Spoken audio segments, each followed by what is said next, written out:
Welcome to public TV news బులెటిన్ల ముందుగా headlines. కేంద్ర హోంశాఖ మంత్రి అమిత్ షా గో బ్యాక్ అంటూ వామపక్ష నేతలు ఆందోళనలు.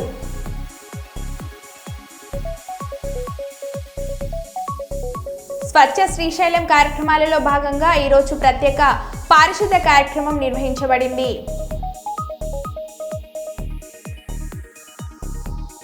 కాళేశ్వరం లిఫ్ట్ ఇరిగేషన్ ప్రాజెక్టులో భాగమైన రంగనాయక సాగర్ ప్రాజెక్టు ద్వారా సాగునీరు విడుదల చేసిన మంత్రి కొండ సురేఖ.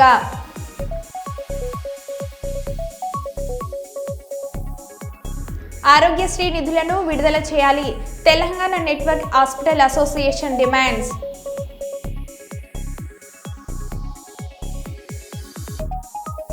ఎల్బీ నగర్ కామినేని ఆసుపత్రి నుంచి లక్ష్మీ కపుల్ గ్లోబల్ ఆసుపత్రికి మెట్రో రైల్లో గుండెను తరలించిన వైద్యులు.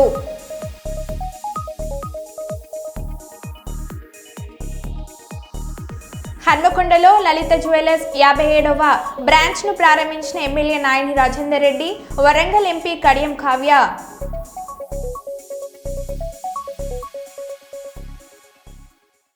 ఇక వివరాల్లోకి వెళ్తే, కాళేశ్వరం లిఫ్ట్ ఇరిగేషన్ ప్రాజెక్టులో భాగమైన రంగనాయక సాగర్ ప్రాజెక్టు ద్వారా సాగునీరు విడుదల చేసిన మంత్రి కొండ సురేఖ.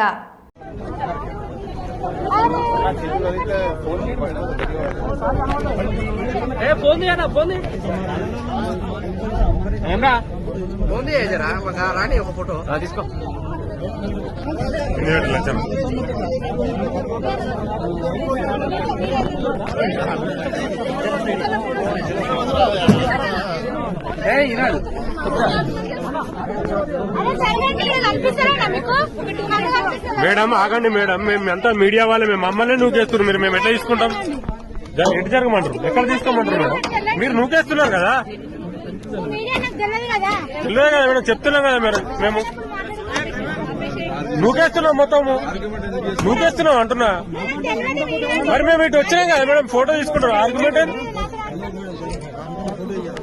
మరీ ఓవర్ చేస్తున్నారు. మరి మీరు ఐడి కార్డు వేసుకొని అవ్వాలి రారు, కిందకి వచ్చినాక ఎప్పుడు సమాధానం. మరి లేకుంటే ఐడి కార్డు వేసుకొని అవ్వాలి రారు, ఐడి కార్డు వేసుకొని అవ్వాలి రారు అంటున్నా. బెదిరియాలే, నువ్వే నూకేస్తున్నావు. మొగలు అట్లా ముట్టుకొని నూకేయడం నీకు తెలియాలి.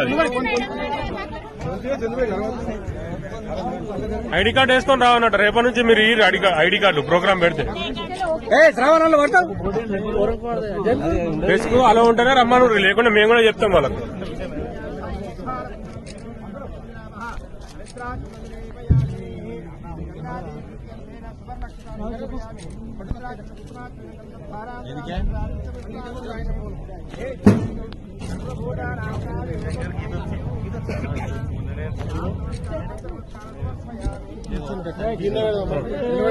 మరి ఇప్పుడే ఇక్కడ శ్రీ రంగనాయక సాగర్ మరి కాలువను నీటిని విడుదల చేస్తూ రైతులకు ఒక సంతోషకరమైన కార్యక్రమాన్ని చేపట్టడం జరిగింది.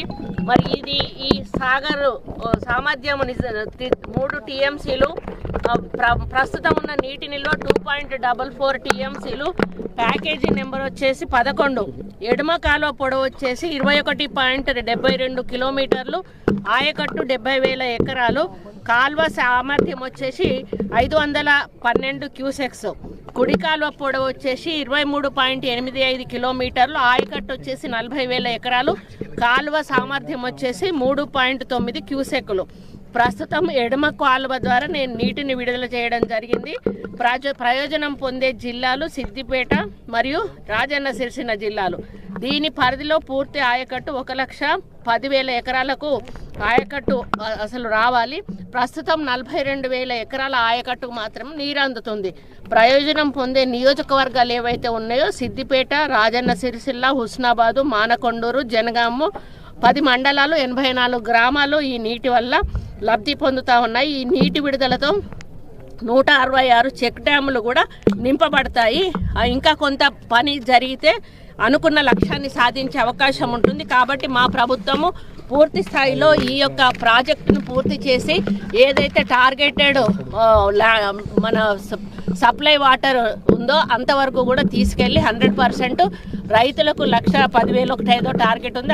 ఆ టార్గెట్ రీచ్ అయ్యే వరకు కూడా 100% ఈ ప్రభుత్వము అభివృద్ధి పనులు చేపడుతుందని ఈ సందర్భంగా తెలియజేస్తా ఉన్నాం.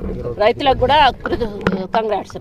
కాకినాడ జిల్లా పిఠాపురం స్థానిక అంబేద్కర్ భవనంలో ఏర్పాటు చేసిన సమావేశంలో స్థానిక ఎమ్మెల్యే ఉప ముఖ్యమంత్రి కొణిదెల పవన్ కళ్యాణ్ ఎస్సీలు అధికంగా నివసిస్తున్న రాధాలపేట, ఇంద్రనగర్, అగ్రహారంలలో అధికంగా గంజాయి వినియోగిస్తున్నారని చెప్పడం తీవ్రంగా ఖండిస్తూ పిఠాపురంలో ఉన్న వివిధ దళిత సంఘాలతో సమావేశాన్ని ఏర్పాటు చేయడం జరిగింది. ఈ సమావేశానికి ఆంధ్రప్రదేశ్ మాలా మహానాడు రాష్ట్ర అధ్యక్షులు గుబ్బల రాజు అధ్యక్ష వహిస్తూ ప్రస్తుతం ఎటువంటి కార్యాచరణ తీసుకోవాలని దానిపై చర్చించడం జరిగింది. గుబ్బల రాజు మాట్లాడుతూ పిఠాపురంలో ఈ దళితులు నివసిస్తున్న ప్రదేశాలలోనే గంజాయి వినియోగిస్తున్నారా? గంజాయి అమ్మకం చేస్తున్న వాళ్ళు ఎవరు? అసలు గంజాయి ఇక్కడికి రావడానికి గల కారణాలు ఏమిటి? దళితులే ఈ గంజాయి వినియోగం చేస్తున్నారా? ఇతర కులాల ప్రజలు వినియోగించడం లేదా అని ప్రశ్నించడం జరిగింది. నమస్కారాలు. ముఖ్యంగా మీడియా మిత్రులకు, ఎలక్ట్రానిక్ మిత్రులకు నా నమస్కారాలు తెలియజేస్తూ ఈరోజు పిఠాపురం పట్టణం, కాకినాడ జిల్లా పిఠాపురం పట్టణంలో రథాలపేటలో గల అంబేద్కర్ భవన్లో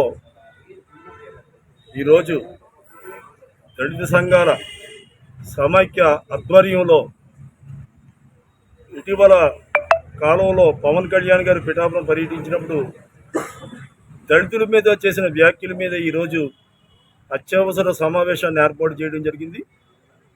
ఆ సమావేశం సందర్భంగా ఈరోజు ఈ సమావేశంలో చర్చించిన విషయాలు, మరి పవన్ కళ్యాణ్ గారు డిప్యూటీ సీఎం అయ్యుండి 10వ తేదీన సంక్రాంతి సంబరాల కార్యక్రమాలు ప్రభుత్వం తరఫున నిర్వహించడం జరిగింది పిఠాపురం పట్టణంలో. ఆ సందర్భంగా వారు దళితులను ఉద్దేశించి ముఖ్యంగా పిఠాపురంలో 3 ఎస్సీ పేటలు, రథాలపేట, ఇందిరానగర్, అగ్రహారం, ఈ 3 పేటల్లో ఉన్న యువకులు గంజాయి సేవించి చాలా తీవ్రమైన నేరాలకు పాల్పడుతున్నారని వారు సంబోధించడం జరిగింది. దీనికి మేము దళిత సంఘాల సమైక్య తరపున వారి మాటల్ని వెనక్కి తీసుకోవాలి, తక్షణమే విచారాన్ని వ్యక్తం చేసుకుంటాం. మేము ఎస్సీ కులస్తులు గంజాయి తాగే వారిగా ఈ సమాజంలో చూపించడం కోసం ఒక డిప్యూటీ సీఎం హోదాలో ఉండి ఇలాంటి వ్యాఖ్యలు చేయడం మేము తీవ్రంగా నిరసిస్తున్నాం. సోదరులారా, ఈ పిఠాపురం పట్టణంలో చాలామంది ఈ గంజాయికి అలవాటు పడిన అనేక కులాలు ఉన్నాయి. వాళ్ళెవరి జోలికి వెళ్లకుండా మమ్మల్ని సమాజంలో ఒక చెడ్డవాడుగా చూపించడం కోసం పవన్ కళ్యాణ్ గారు వ్యాఖ్యలు చేశారు. చాలా చిన్న విషయం. వారి పోలీసుని పిలిపించి చక్కగా వాళ్ళతో మాట్లాడి దీన్ని అరికట్టే కార్యక్రమం చేపట్టడం మానేసి మా దళితుల మీద ఒక కుట్రలో భాగంగా ఈ వ్యాఖ్యలు చేశారనేది మేము అర్థం చేసుకున్నాం. ముఖ్యంగా ఒక డిప్యూటీ సీఎంకి తగిన పని కాదనేసి ఈ సందర్భంగా తెలియజేస్తూ ఉన్నాం. ఆయన డిప్యూటీ సీఎం హోదాలో ఉండి అసలు ఈ గంజాయి ఎక్కడి నుంచి వస్తుంది, పిఠాపురంలో అమ్మకాలు ఎక్కడి నుంచి జరుగుతున్నాయి, దాన్ని నివారించడం మానివేసి ఈ విధమైన వ్యాఖ్యలు చేయడం చాలా శోచనీయం. సోదరులారా, ఈరోజు పిఠాపురం పట్టణంలో దాదాపుగా 10,000 మంది ఓటర్ల పైన ఉన్నాం ఎస్సీలవి. ఈ ఎస్సీల్లో మెజిస్ట్రేట్లు ఉన్నారు, జడ్జిలు ఉన్నారు, రాజకీయ నాయకులు ఉన్నారు, డాక్టర్స్ ఉన్నారు, ఇంజనీర్లు ఉన్నారు, జాతీయ క్రీడాకారులు ఉన్నారు. ఈ పిఠాపురానికి, ఈ పిఠాపురం సమాజం, ఈ నియోజకవర్గం ఒక ప్రాముఖ్యమైన కులంగా ఈ షెడ్యూల్ కాస్ట్ వాళ్ళు వారి సేవలు అందిస్తున్నారు. మరి ఒక కులాన్ని ఎంచి చూపి ఎస్సీలాగా ఉంటారనేసి మాట్లాడడం ఈ పాటికే ఆ పార్టీ నుంచి ప్రభుత్వం నుంచి ఖండనం వస్తుందని ఆశించాం, కానీ రాలేదు. దాన్ని మేము తీవ్రంగా నిరసిస్తున్నాం. పత్రికా మిత్రులందరికీ నా హృదయపూర్వకం చేయముందు నేటి కార్యక్రమం మొన్న 10వ తారీఖున పవన్ కళ్యాణ్ చేసినటువంటి వ్యాఖ్యలకు వ్యతిరేకంగా ఈరోజు పిఠాపురంలో అన్ని దళిత సంఘాల ఆధ్వర్యంలో ఈరోజు భవిష్యత్తు ప్రణాళికని రూపొందించిన కూడా ఈ యొక్క కార్యక్రమాన్ని ఏర్పాటు చేయడం జరిగింది. పవన్ కళ్యాణ్ గారు ప్రత్యక్షంగా పిఠాపురం ఎస్సీ పేటను 3 పేటను ఉద్దేశించి మాట్లాడడం జరిగింది. ఏ విధంగా మాట్లాడారు వాళ్ళు? రతలపేట, ఇంద్రనగర్, అంబేద్కర్ కాలనీలో, అంటే ఎస్సీ పేటలు అన్నమాట. ఈ 3 పేటలను ఈ కాలనీలో గంజాయి వ్యాపారం చేస్తున్నారు, గంజాయి కూడా సేవిస్తున్నారు అనే ఉద్దేశించి ఈ యొక్క దళితుల్ని అంటే ఎస్సీలను కించపరిచే విధంగా మాట్లాడినందుకు ఈ సమావేశం ఏర్పాటు చేయడం జరిగింది. ఈ సమావేశం భవిష్యత్తు ప్రణాళిక ఇది త్వరలోనే నేను చెప్పడం జరుగుతుంది. ఆల్రెడీ దళితుల సత్తా ఏటో రాష్ట్ర ప్రభుత్వాలకు తెలుసు, చంద్రబాబు గారికి తెలుసు, అదేవిధంగా జగన్ గారికి తెలుసు. మీకు ఇంకా కొత్త తెలియడం. భవిష్యత్తులో దళితుల సత్తా ఏటో, దళిత ఉద్యమాలు ఏటో మీరు భవిష్యత్తులో చూస్తారని సభాముఖంగా హెచ్చరిస్తూ మీరు చేసిన వ్యాఖ్యల్ని వెంటనే రేపు 24వ తారీఖున మీరు వస్తున్నారు. అవసరమైతే మేము మిమ్మల్ని ముట్టడించడం కూడా జరుగుతుంది. మీ వ్యాఖ్యల్ని వెనక తీసుకోకపోతే ఈ వ్యాఖ్యలు మీరు అన్నీ వెనక్కి తీసుకోకపోతే భవిష్యత్తు ప్రణాళిక నిర్ణయించుకుని అవసరమైతే మీ ఆఫీసును కూడా ముట్టడించే కార్యక్రమం ఈ దళిత సంఘాల దేశ ఆధ్వర్యంలో జరుగుతుందని ఈ సభాముఖంగా హెచ్చరిస్తూ ఇంతటితో ముగిస్తున్నాం. జై భీమ్. తెలంగాణ రాష్ట్ర విద్యుత్ ఉద్యోగుల యూనియన్ ఆధ్వర్యంలో నూతన కార్యవర్గ సమావేశాన్ని కరీంనగర్లోని న్యూ పికాక్ హోటల్లో నిర్వహించారు. రాష్ట్ర అధ్యక్షుడు ఎంఏ వజీర్ ముఖ్య అతిథిగా పాల్గొని నూతన కార్యవర్గ సభ్యులకు శుభాకాంక్షలు తెలిపారు. ఈ సందర్భంగా వారు మాట్లాడుతూ విద్యుత్ సంస్థలోని ఇంజనీర్లు, ఆర్టిజన్లు, ఓ అండ్ ఎం మరియు అకౌంట్ విభాగానికి చెందిన ఉద్యోగులు ఎన్నో వ్యయ ప్రయాసాల కోర్చి ప్రజలకు, రైతులకు నాణ్యమైన నిరంతర విద్యుత్ను అందిస్తున్నారని తెలిపారు. ముఖ్యంగా ఆర్టిజన్ కార్మికులకు వారి విద్యా అర్హతను ఆధారంగా చేసుకుని వారికి కూడా పదోన్నతులను కల్పించాలని డిమాండ్ చేశారు. ఈ యూనియన్ మెయిన్ కాన్సెప్ట్ కొన్ని ఏం చెప్తారు, మనకు ఉన్నాయి ప్రాబ్లమ్స్ ఇట్లా ఉన్నాయి. కాకపోతే మెయిన్ కాన్సెప్ట్ ఏంటిది అంటే మన ట్రాన్స్కో జన్కోల్లా మేజర్ యూనియన్స్ ఇంజనీర్ అన్నీ కలిపి 16 యూనియన్స్ మేజర్ యూనియన్స్ ఉంది. థర్డ్ పొజిషన్లో 1535 ఉంది. ఇప్పుడు ట్రాన్స్కోల్లా మనకు ఎంప్లాయీ జాయిన్ అయితే నంబర్ 1 పొజిషన్కి మన ట్రాన్స్కో జన్కోల్లా వెళ్ళిపోతాం. నెక్స్ట్ ఇంకొకటి ఏంటిది అంటే ఏ యూనియన్లా ఇంత పెద్ద యూనియన్లా ప్రెసిడెంట్ సెక్రటరీ ఏ యూనియన్ అయినా కూడా ఒక ఓఎన్ఎం, ఒకటేమో ప్రొవిన్షియల్ స్టాఫే ఉంటారు. ప్రెసిడెంట్ వాళ్ళు ఉంటే సెక్రటరీ యూనియన్. ఈ 1535 కాన్సెప్ట్ ఈ కాడ నుంచి మన దగ్గర ఇంకొక గ్రేడ్ ఉన్నారు, ఇంకొక సర్వీసెస్ ఉంది, ఆర్టిజన్ సర్వీసెస్. ఈ ఆర్టిజన్ సర్వీసెస్ కూడా మన ముగ్గురితో సమానం అని చెప్పి ఈ యూనియన్ కాన్సెప్ట్ అదే. ట్రాన్స్కోలా ఫామ్ చేసింది మెయిన్ కాన్సెప్ట్ ఆర్టిజన్ వాళ్ళకే. వాళ్ళతో పాటు మా అకౌంట్స్ వాళ్ళకి సర్వీసెస్ కూడా చూసుకుంటారు Kalyan sir, Wazir sir, ONM వాళ్ళకు కూడా చూసుకుంటారు, ఆర్టిజన్స్ కూడా చూసుకుంటారు. ఇది మెయిన్ కాన్సెప్ట్. మా బ్రదర్స్ అందరికీ నా తరఫుగా యాజ్ ఎ చీఫ్ గెస్ట్గా ఒక చెప్తున్నా, ఇది చాలా మంచి యూనియన్. నాకు ఒక పెద్ద గురువు గారు వజీర్ భాయ్ నా ఐడియల్. నాకు సిన్స్ 1997 నుంచి నాకు పరిచయం ఉన్నది ఆ సార్. Social worker.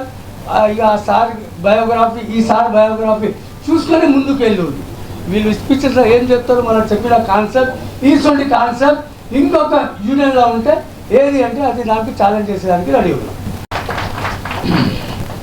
తెలంగాణ విద్యుత్ సంస్థలో Telangana state power employees union 1535 ఇది 1998లో స్థాపించబడినది. అయితే జియావుద్దీన్ గారు చీఫ్ గెస్ట్గా వచ్చినటువంటి సమావేశానికి వచ్చినటువంటి పత్రికా విలేకరులందరికీ కూడా మీ అందరికీ 1535 కరీంనగర్ రీజన్ తరఫు నుంచి తెలంగాణ విద్యుత్ సంస్థలో ఎన్పిటిసి అనేది చాలా పెద్దది కంపెనీ. ఈ విద్యుత్ సంస్థలో అందరికీ కూడా ప్రజలకి అలాగే వైద్యదారులకి ఇండస్ట్రీస్కి అందరికి కూడా సేవలు అందిస్తున్నట్టు విద్యుత్ ఉద్యోగులు, ఇంజనీర్లు, అకౌంట్ స్టాఫు, కార్మికులు, అలాగే ఆర్టిజన్ కార్మికులు అందరూ కూడా ఈ సందర్భంగా అందరికీ శుభాకాంక్షలు తెలియజేస్తున్నాము. ముఖ్యంగా కరీంనగర్ రీజన్లో Telangana state power employees union 1535 region ఈరోజు ఫామ్ చేయడం జరిగింది.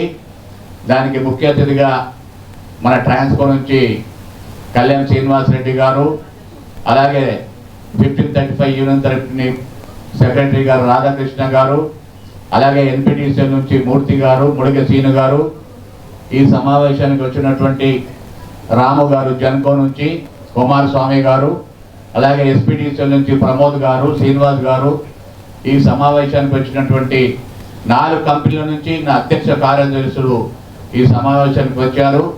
కన్వర్షన్ అనేది ఖచ్చితంగా ప్రభుత్వము మేనేజ్మెంటు కలిసి మరి వాళ్ళు చదువుకి తగ్గటువంటి పోస్ట్ ఇవ్వాలని మేము అడుగుతున్నాము. ఇది ఒక జాబ్ కూడా పనిచేస్తూ ఉన్నది దీని మీద. కాబట్టి ప్రభుత్వం తక్షణమే ఈ 4 సమస్యల మీద ఈపీఎఫ్ టు జీపీఎఫ్, అలాగే ఓఎన్ఎం కార్మికుల యొక్క, అలాగే అకౌంట్స్ కార్మికుల యొక్క సమస్యలు, అలాగే ఆర్టిజన్ కార్మికుల యొక్క సమస్యలు తక్షణమే పరిష్కరించాలని చెప్పి Telangana state power employees union తరఫు నుంచి ప్రభుత్వానికి విజ్ఞప్తి చేస్తున్నాము. Thank you very much. MA Wazir, Telangana state power employees union, మన సెంట్రల్ కమిటీ అధ్యక్షులు. అమరావతి సెక్రటేరియట్లో అసెంబ్లీలో ముఖ్యమంత్రి అని చంద్రబాబు నాయుడు, ఉప ముఖ్యమంత్రి పవన్ కళ్యాణ్ మరియు కేబినెట్ మంత్రుల కేబినెట్ మీటింగ్ ముగిసిన తర్వాత మంత్రి కందుల దుర్గేష్ ఛాంబర్లో మహాత్మా జ్యోతిరావు పూలే జీవిత చరిత్ర ఆధారంగా నిర్మితమవుతున్న సినిమా క్యాసెట్లు ముఖ్యమంత్రి కందుల దుర్గేష్ చేతుల మీదుగా విడుదల చేశారు. మహాత్మా జ్యోతిరావు పూలే బీసీల కొరకు, అట్టడుగు వర్గాలకు, వారి కోసం ఎంతో కష్టపడి అణగారిన వర్గాల కోసం ఉద్యమాలు చేసిన మహానాయకుడని, బీసీల కొరకు పోరాడిన మహాయోధుడని మంత్రి కందుల దుర్గేష్ మహాత్మా జ్యోతిరావు పూలేని పొగిడారు. ఈ సమావేశంలో మంత్రాలయం నియోజకవర్గం Janasena party incharge AP BC సంక్షేమ సంఘం రాష్ట్ర ఉపాధ్యక్షులు శ్రీ బి లక్ష్మణ్ మరియు మహాత్మా జ్యోతిరావు పూలే చిత్రాన్ని నిర్మిస్తూ కథ, మాటలు, రచయిత అన్ని తానే వ్యవహరిస్తున్న శ్రీ డాక్టర్ సుందర్ నారాయణని కందుల దుర్గేష్ పొగిడారు. సుందర్ నారాయణతో పాటు మరికొంతమంది ముఖ్య నాయకులు పాల్గొన్నారు. సమాజానికి మంచి చేయాలని ఆలోచన చేస్తే వారి ఆలోచనకి అది నిజమైనటువంటి విజయం అవుతుందనేటువంటి మాట మనస్ఫూర్తిగా నమ్ముతున్నాను. సంకల్పం ఆయనది చాలా గొప్పగా ఉంది. అందుకే సంకల్ప బలంతో ఆయన ఈ సినిమా తీశారు. అది తప్పనిసరిగా సిద్ధించాలని మనస్ఫూర్తిగా కోరుకుంటూ ఈ సినిమా త్వరలో ఏ ఇబ్బందులు లేకుండా విడుదల కావాలని, విడుదలైన తర్వాత మంచి విజయం సాధించాలని, ఆయన మరిన్ని ఇలాంటి మంచి సందేశాత్మక చిత్రాలు తీయాలని మనస్ఫూర్తిగా అభిలషిస్తూ వారికి ప్రత్యేకమైనటువంటి అభినందనలు తెలియజేస్తున్నాను. గత బీఆర్ఎస్ ప్రభుత్వంలో 6,47,479 రేషన్ కార్డులు ఇచ్చాం. 20,69,033 మందికి అదనంగా రేషన్ కార్డులు ఇచ్చాం. మేము అధికారంలోకి వచ్చినప్పుడు గ్రామీణ ప్రాంతాల్లో 60,000, పట్టణ ప్రాంతాల్లో 75,000 ఇనాం లిమిట్ ఉండేది. పేదలందరికీ రేషన్ అందాలని కేసీఆర్ మానవ దృక్పథంతో ఇనాం లిమిట్ను గ్రామీణ ప్రాంతాల్లో 1,50,000 ఇనాం లిమిట్ను గ్రామీణ ప్రాంతాల్లో 1.50 లక్షలకు, పట్టణ ప్రాంతాల్లో 2 లక్షలకు పెంచారని హరీష్ రావు అన్నారు. 479 రేషన్ కార్డులు ఇచ్చాం. ఈ కార్డుల ద్వారా 20,69,033 మంది వ్యక్తులకు అదనంగా రేషన్ ఇచ్చింది బీఆర్ఎస్ ప్రభుత్వం. కానీ కాంగ్రెస్ వాళ్ళు ఏం చేసిండ్రు? బీఆర్ఎస్ వాళ్ళు కార్డులే ఇయ్యలేదని బదనాం చేసిండ్రు. కానీ మేము ఇచ్చిన కార్డులు 6,47,479 కార్డులు ఇచ్చినాం. నిజంగా ఎంత బాగా ఇచ్చిండ్రు కేసీఆర్ గారు ఆ రోజంటే, కేసీఆర్ గారు మానవత దృక్పథంతో ఆలోచించారు. మేము అధికారంలోకి వచ్చినాడు రేషన్ కార్డు పొందాలంటే గ్రామీణ ప్రాంతంలో 60,000 రూపాయల ఇన్కమ్ లిమిట్ ఉండే, పట్టణ ప్రాంతంలో ఇన్కమ్ లిమిటు 1,50,000 ఉండే. కానీ కేసీఆర్ గారు ఈ ఇన్కమ్ లిమిట్స్ పెంచాలి, పేదలందరికీ రేషన్ కార్డులు రావాలి అని చెప్పి 60,000 ఉన్నటువంటి ఇన్కమ్ లిమిట్ను గ్రామీణ ప్రాంతాల్లో కేసీఆర్ గారు 1,50,000కి పెంచారు. పట్టణ ప్రాంతాల్లో 75,000 ఉంటే 2 లక్షల రూపాయలకు పెంచారు కేసీఆర్ గారు. అంటే 60,000 నుంచి 1,50,000కి పెంచినాం. 75,000 నుంచి పట్టణ ప్రాంతంలో 2 లక్షల రూపాయలకు ఇన్కమ్ లిమిట్ పెంచినాం. ఎప్పుడు ఇది? 2014-15 మేము అధికారంలోకి వచ్చినాడు. అప్పుడు కాంగ్రెస్ ప్రభుత్వమే అధికారం ఉండే మాకంటే ముందు. అప్పుడు 60,000 75,000 ఇన్కమ్ లిమిట్ ఉంటే దాన్ని 1,50,000 2 లక్షల రూపాయలకు పెంచి పేదలందరికీ కూడా సాయం చేసింది బీఆర్ఎస్ ప్రభుత్వం. ఆ రోజు మేము ఇచ్చిన మెమో ఇది. నేను ఇది కూడా చదివి వినిపిస్తా. ఇది 28/11. అనంతపురం జిల్లా కేంద్రంలో ఆదివారం ఆర్డీటీ సంస్థ ఆధ్వర్యంలో నిర్వహించిన 10 కిలోమీటర్ పరుగులో హిందూపురం మాజీ ఎంపీ గోరంట్ల మాధవ్ ప్రత్యేక ఆకర్షణగా నిలిచారు. ఈ సందర్భంగా నగర ప్రధాన వీధుల్లో మీదుగా ఈ పరుగు కొనసాగింది. ఈ కార్యక్రమంలో స్పెయిన్ మ్యారథాన్ రన్నర్స్, నగరంలోని యువకులు, ఆర్టీసీ సంస్థ ప్రతినిధులు తదితరులు పాల్గొన్నారు.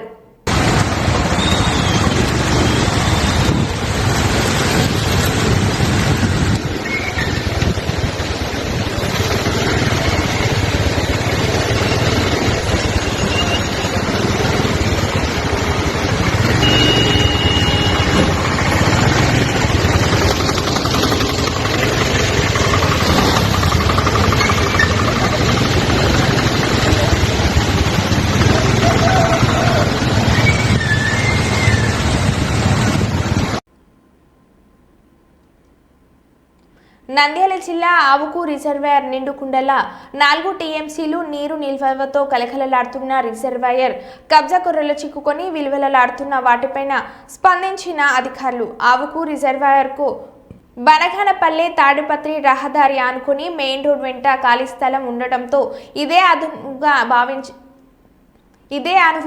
భావించిన నాపరాతి యజమానులు బండల డిపోలు ఏర్పాటు చేసుకున్నారు. పెద్ద పెద్ద బండలు వివిధ రాష్ట్రాలకు తరలిస్తూ వాటికి సంబంధించిన వేస్టేజీ రాళ్లు మట్టిని రిజర్వాయర్లో పడేసి పూడుస్తున్నారు. ఇది రోజు రోజుకు రిజర్వాయర్ విస్తీర్ణం తగ్గిపోతుండడంలో పత్రికల్లో మీడియాలో వరుస కథనాలు రావడంతో స్పందించారు. Dhone RDO Narasimhulu, SRBC EE Suresh Babu, Owk tahsildar Mallikarjunareddy సిబ్బంది ఆవుకు రిజర్వాయర్ను పరిశీలించడానికి రాకతో అక్రమంగా నాపరాతి బండల డిపోలు ఏర్పాటు చేసుకున్న యజమానులు పరారయ్యారు. ఆవుకు రిజర్వాయర్ రహదారి వెంట నాపరాతి బండల డిపోలు ఏర్పాటు చేసుకున్న వారిపై ఆగ్రహం వ్యక్తం చేసిన RDO Narasimhulu, SRBC EE Suresh Babu ఆగ్రహం వ్యక్తం చేశారు.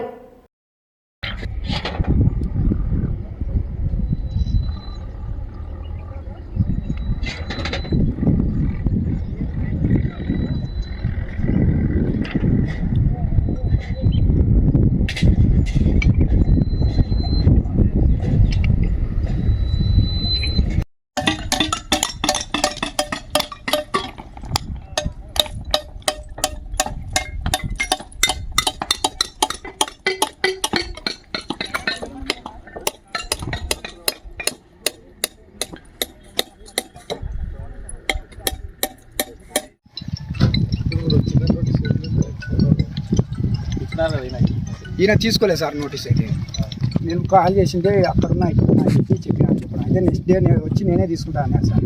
ఆయన రాలేదు, తీసుకున్నాను. పని చేసిన ఇప్పుడు వాట్సాప్లో బయట అతని నెంబర్ తీసుకుని వాట్సాప్ ఆర్డర్ ప్రకారం చేతికి తీస్తేనే సర్వీస్ కాదు. ఇప్పుడు వాట్సాప్లో చేసినా కూడా అది వే ఆఫ్ సర్వీస్ కిందకే. ఇంటికి అంటించినా అది తెలియదు. తీసుకోవడానికి నిరాకరించాడంటే పెద్ద మనిషి సమక్షంలో పంచనామా చేసి తీసుకోవడానికి నిరాకరించాడు. మళ్ళీ రిజిస్టర్ పోస్ట్ చేయాలి. వ్యాపారం చేస్తూ ఈ నాపరాలు వేస్ట్ అంతా కూడా రిజర్వాయర్లో వేసి పొడుస్తున్నారనేసి కంప్లైంట్ రావడం జరిగింది. దాని మీద ఈ రిజర్వాయర్ గారు నేను ఒక కాగితం రావడం జరిగింది.